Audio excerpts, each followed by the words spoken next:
Up and down the country, in the most ordinary of places, every weekend there have been, or there will be, scenes like this. We are the people. Who will it always belong to? Far-right, even neo-Nazi groups organising around hotels because of the people who are in it. Asylum seekers, housed there by the government because they have nowhere else to go, can essentially do nothing else at all by law. At times, these protests and counter-protests border on the absurd. Each side is currently accusing the other of being paedophiles. But they're also dark.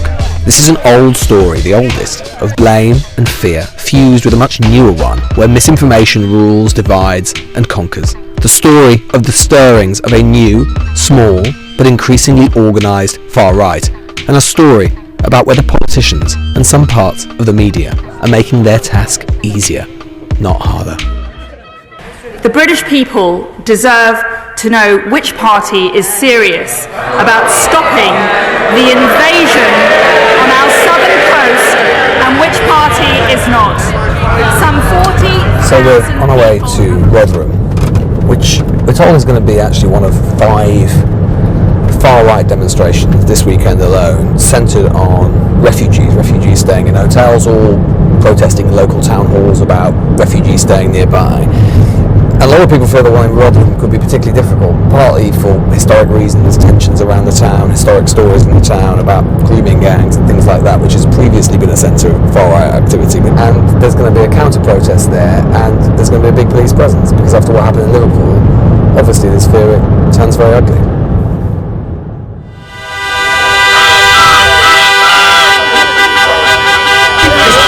Almost as soon as we arrived, the clashes began. Fucking little pricks! Fuck you! The beggars! But what you have to remember is most of these people, on either side, weren't from the immediate area. Most had travelled, even been bussed in. The actual hard right protest bit was a relatively meagre, pretty pathetic affair. Don't let anyone tell you the groups who organise this stuff aren't far right, aren't, in some cases, neo-Nazi. It's just local people with concerns, they say. What they represent is a conglomeration of society's parasites. Looking at what's in front of me here, there is one thing that I cannot see, and the one thing I cannot see is fear.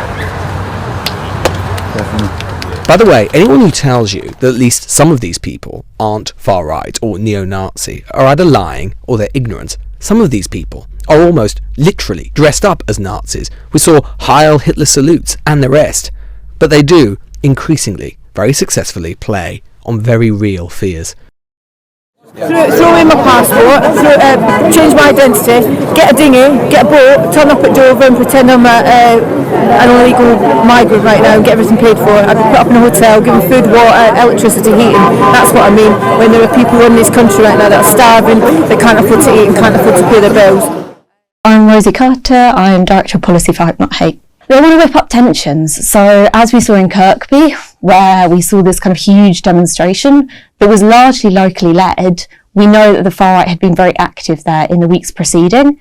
They'd been leafleting, they'd staged their own demonstration outside that hotel.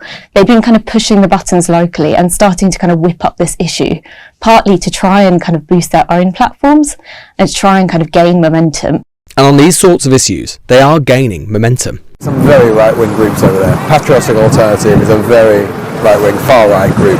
And you can see it says stop the invasion, stop migration. That's on the tamer side of some of the stuff they say. But you know what?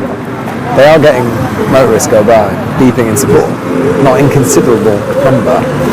This is just such a charge in a way that we don't really even properly appreciate, I think. Groups like Patriotic Alternative, incredibly extreme, will turn up to a place, they'll start to leaflet about a local hotel, and in that way they're framing themselves as kind of moderate local opposition, but they're not. They're just using the issue to get attention for themselves, to gain media attention, to be given a platform that they just normally wouldn't be given if people really knew the extreme nature of what they do. And boy, are the police taking this seriously.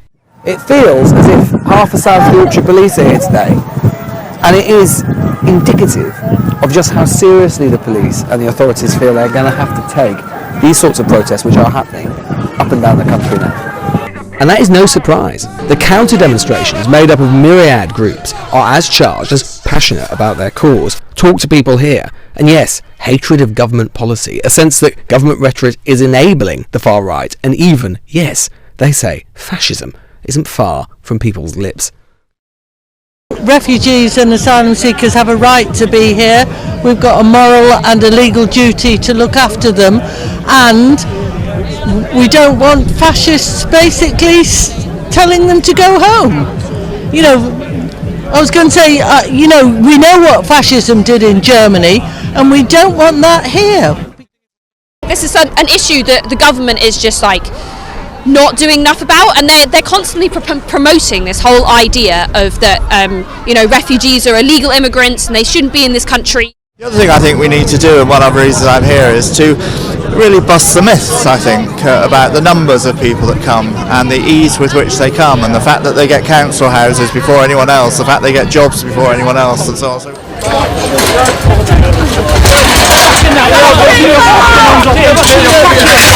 There are tensions, there are legitimate concerns from local people. There was a third group at this protest in Rotherham. People who had seen the leaflets, the ads, they wanted to just come and see what was happening. But talk for a while, and it doesn't take long to see the far right's work at play. Many stories, often on Facebook, via leaflets based on misinformation, some fused with very old prejudices. Some of this is disturbing and offensive, but it's important that some of it is heard.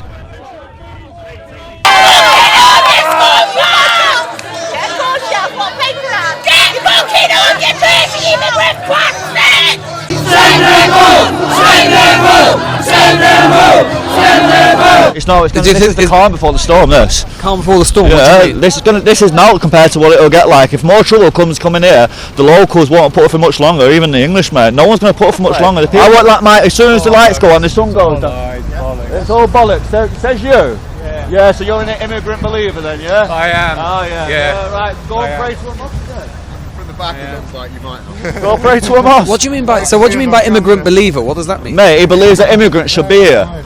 In here, some of them fair dues. If they come here, fair dues. But when they're coming here causing shit, What do you think will happen? each to their own, innit? What does that mean? Each to their own. You put it in your mind. It sounds like a threat. Yeah, you're a typical journalist full of shit. The thing is, you come over for an interview, yes or no, and then I just asked you a question. You're not even answering my question. Not to me to answer questions. Well, it's not up to me to answer your question. So fuck off. All right. Well, enjoy talking to you. Thank you very much. So there was one woman who was at the protest. She was extremely vocal, let's put it that way. She didn't want to be on camera or do an interview on camera, but we did want to just let you know what she said she would do just using her voice, and it gives a flavour of just how, again, to use that word, charged things are, at least for some people around here. I have to live in my house in fear because I'd rather pay for them dirty scummy bastards to be in there than protect the English. Why do you think they're dirty? Why do I think they're dirty? Yeah. Look at where they've come from. They come here to get more money, to do what they want. They don't have to go to work. They get benefits. They get houses. They get nothing. And they look and say what they're living in. And what people saying, like we've heard people saying that there's rumours on the internet about stuff that's going on here and stuff like that. Is that part of it? They do it. They're robbing. They're kidnapping.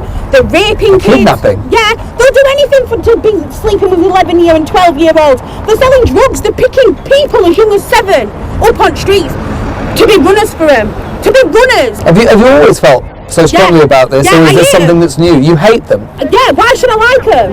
Well, what they've done, they're fucking our country up, taking our money, taking our houses, our jobs, and we're left with fuck all. This feels so far from the good sense and decency of the vast majority of British people who would abhor so much of this rhetoric.